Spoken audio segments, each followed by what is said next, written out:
Gagawa po tayo ngayon ng chicken asado. Ayan, ito yung ating hinimay na chicken breast ang ginamit ko dito. Bali, katamtamang laki lang ng chicken ang binili.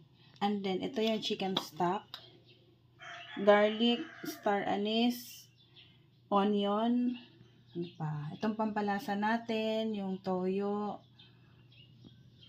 liquid seasoning, oyster sauce, sugar. And then, para sa slurry natin, meron tayong cornstarch at water.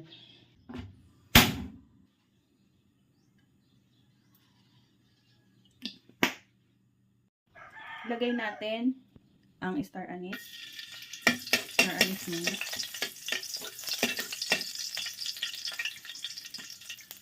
Yung ating sibuyas at bawang.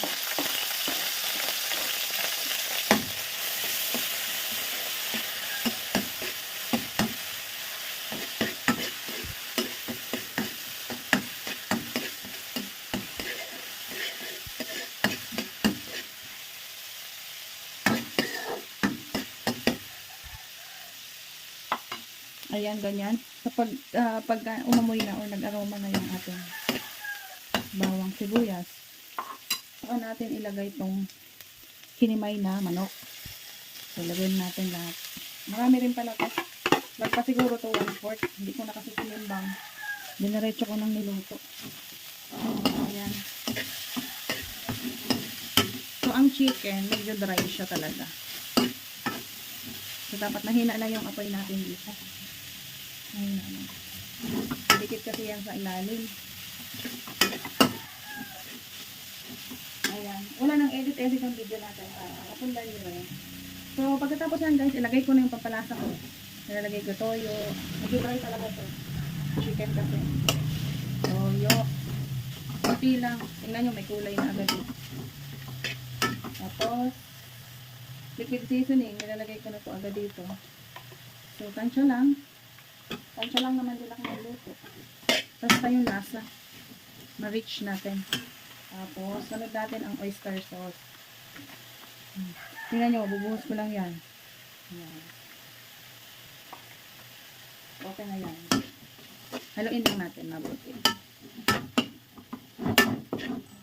So, parang hindi dumikit sa ilalim. Kaya, haluin natin yan mabuti. So, parang na siyang chicken pastil. Sarot. Okay. So, pinaka-importante natin itong chicken stock. So, ito yung ating pinagpakuluan kanina. Sinala ko na yan para mawala yung mga buo-buo sa ibabaw. So, lagay ko na din dito chicken stock. Para yung flavor ng manok, nandiyan pa din sa ating niluto.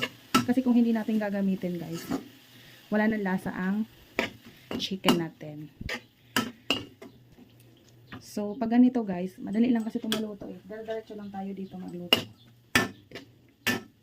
Lalagyan natin ng kaunting tubig. Kunti lang. Kasi medyo, talaga siya, dry. Ayan. O, diba? Mabilis lang maluto. And then, maglalagay na tayo ng asukal. Yung asukal, 1/3 cup yan. 1/3 cup asukal. So, dito tayo nag-base sa 1/4 recipe ng meat. Ang toyo dyan is 1/4. Pero binawasan ko yun dahil naglagay ako ng salt nung pinakuluan ko yung chicken. So, baka umalat. So, ganyan.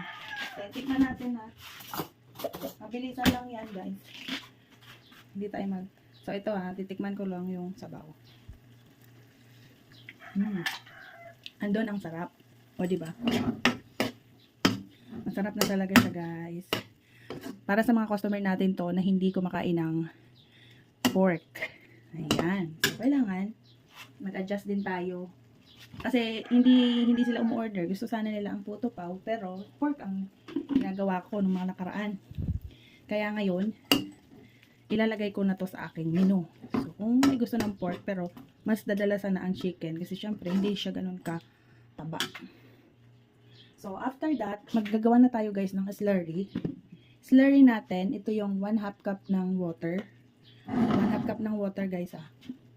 Yan, tapos 1.5 tablespoons ng ating cornstarch. Tunawin lang natin yan dito. Yan. So, tutunaw-tunawin lang natin guys ha, kasi luto na yung chicken natin. Pina-absorb ko lang yung lasa ng toyo at asukal at mga pampalasa. Pero luto na po yan. So, after that, maglagay na tayo ng slurry. And then, make sure na mahinang-mahina na yung apoy.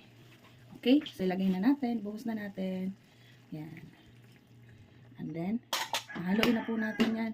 Huwag na natin titigilan hanggang brown na siya. Yung malapot na. Ganyan. Oh. Ganyan lang kadali at kadali lang. Ganyan lang kadali magluto nito. Ganyan din yung style ko sa pagluto ng pork. Pero giniling lang siya. So, mas prepare ko ang chicken kasi mas malasa. Tsaka, yun nga, kung sa fats ay hindi ganun kataba. Tsaka, mas marami ang kakain pag chicken versus dun sa baboy kasi may mga bawal sa baboy. O, diba? So, ayos na to. Palalakutin ko lang to guys. Ayan,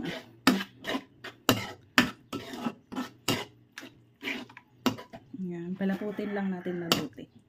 O, diba? Pag ipalaman mo siya, talagang makikita mo na meaty, hindi siya yung puro harina lang.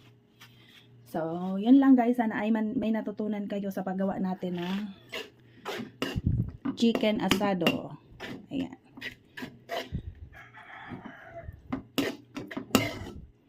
Baka meron kayo sa inyong kusina, ay try nyo na rin gumawa. Palaman to sa puto natin mamaya. May pa-order tayo.